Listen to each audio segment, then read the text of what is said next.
मैं अनिल महेश्वरी आदावर्ज आपके सामने अलीगढ़ मुस्लिम यूनिवर्सिटी के किस्से और कहानियाँ लेकर हाजिर हो रहा हूँ।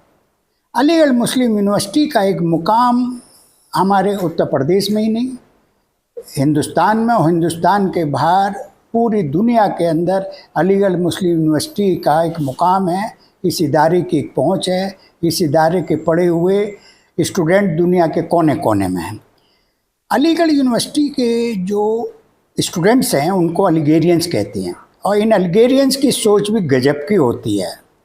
अलीगढ़ यूनिवर्सिटी इंतज़ामिया को एक दिन पता लगा कि पाकिस्तान के राष्ट्रपति जनरल परवेज़ मुशर्रफ की माँ जरीन साहिबा अपने बेटे के साथ में हिंदुस्तान आगरा सम्मेलन में शिरकत करने के लिए अपने बेटे के साथ आई हुई थी और एएमयू आना चाहती थी। उन्होंने ख्वाहिश जाहिर करी एएमयू आने की। बात यहीं ख़त्म नहीं हुई। खातून ने हॉस्टल के उस कमरे में जाने की ख्वाहिश जाहिर करी जहां उनके खाविंद 1935 के दौर में पढ़ाई के दौरान में रहे थे।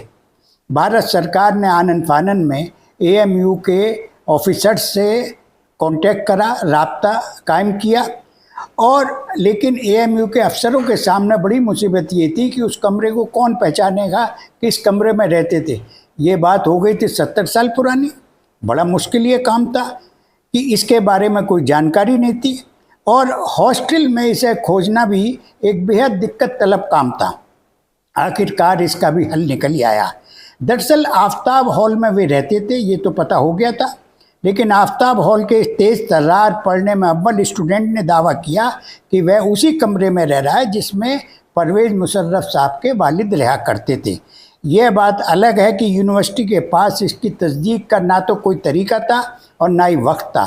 उन्होंने आनन फानन में उस कमरे की लिपाई पुताई कराई और उस कमरे को परवेज़ मुशर्रफ साहब की वालदा को कमरे की सैर कराई।